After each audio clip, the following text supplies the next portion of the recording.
Hey everybody, here's our next video. We since last time we washed the T-Bird, we obviously did the little drive around with it where we just got to see how it drove straight off the transporter. Had a little bit of issues stalling, so we're gonna have to look into that. But this is where it's gonna live for a little bit. It's a little shop. I guess I wish it was a little bigger. We all wish our shops were a little bigger, I guess. But it fits in here and it'll be good to kind of work on it while it's in transition. I got out some polish the other day and thought, oh, I'm gonna mess with the paint a little bit just to see how we can clean it up. Got a little stuff over here, but really I just wanted to, before I got too deep in it, show you guys kind of what it looks like. Let me lift this up before I start really digging in and fixing everything. But this is the original engine compartment area.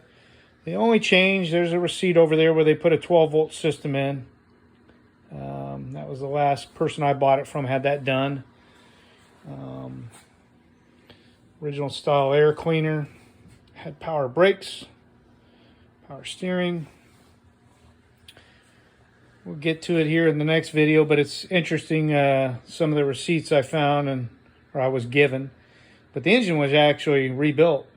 So that's why the engine, when you look at it, is painted and still looks pretty good in comparison to, say, the inner fenders and firewall area. As we know, pretty rusted. The bumpers are pretty rusted. This car lived most of its life on the coast area of Malibu. Don't think it was outside a whole bunch, but nonetheless, I think the rust got to the chrome.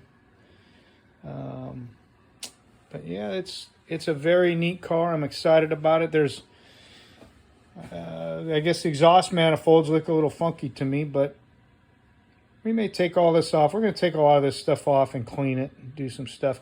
I haven't even cleaned inside, but you can tell just from where animals get in and do stuff, there's some remnants of maybe at one point a rat living in there and carrying its little nuts or whatever it was eating. So we're going to clean all that up, and we'll make a video out of the process of how we're going to go through and clean that engine compartment up. And we're going to work on that carburetor, figure out what's going on. But one of the things in my shop, sandblast cabinet. It's a little bit, I use it for doing sandblasting stone and slate signs, but we can use that to maybe clean up those manifolds. And it's a little tight in here, but just give you a few shots. The back of the car, we did a little bit of work with the wax. Kind of show you that in a minute. I'm going to try to live with the Continental kit.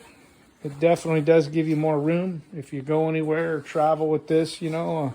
Maybe take it to a show in a different state or a couple days of driving it. You could actually put some bags back there. And these were aftermarket. They didn't come from Ford this way. They basically were put on probably by the dealer. The paint matches so close to this original paint. And again, this car's never been painted. One of the reasons I want to do just a cleanup, even though this will never look like a super high-end finished show car. But I don't know, I guess it shows a little better in here. But there's kind of a line here where this side over here is unpolished. And I'm just hand doing it with a little bit of kind of a cutting compound and then just some polish over it. But it does clean it up a little bit, gives it kind of a nice look. Let me open the trunk up. One of the receipts we had was John J. Morley, who we bought the car from, had new locks put on, so that's convenient. I say that and I can't open this, so there we go. So here's the trunk area. There's no jack or anything. I guess there was the base for the jack, and this is exactly how I opened it. This is no cleaning. We'll do that. We'll make a little video on that.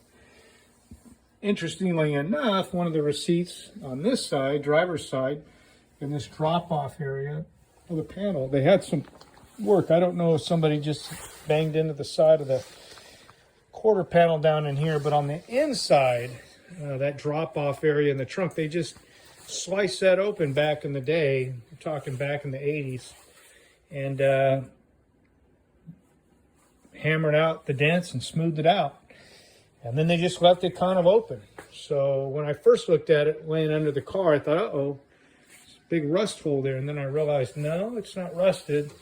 You can see where if you folded the metal back, you might be able to fix all of that.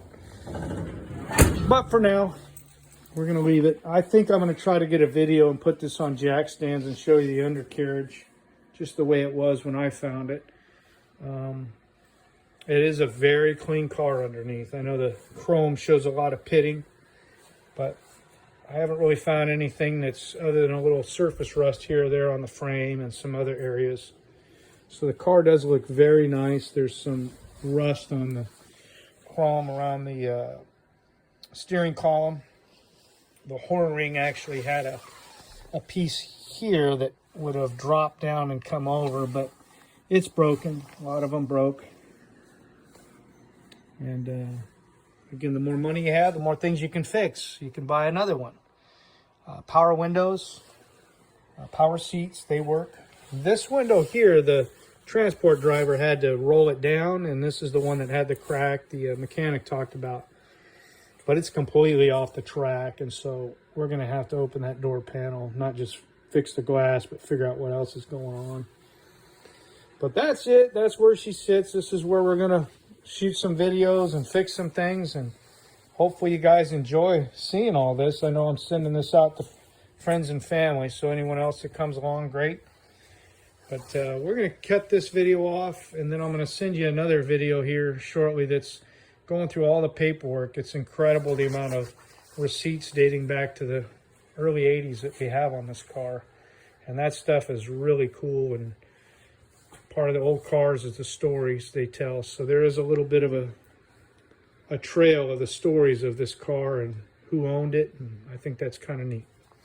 So for now, goodbye, and we'll see you on the next video.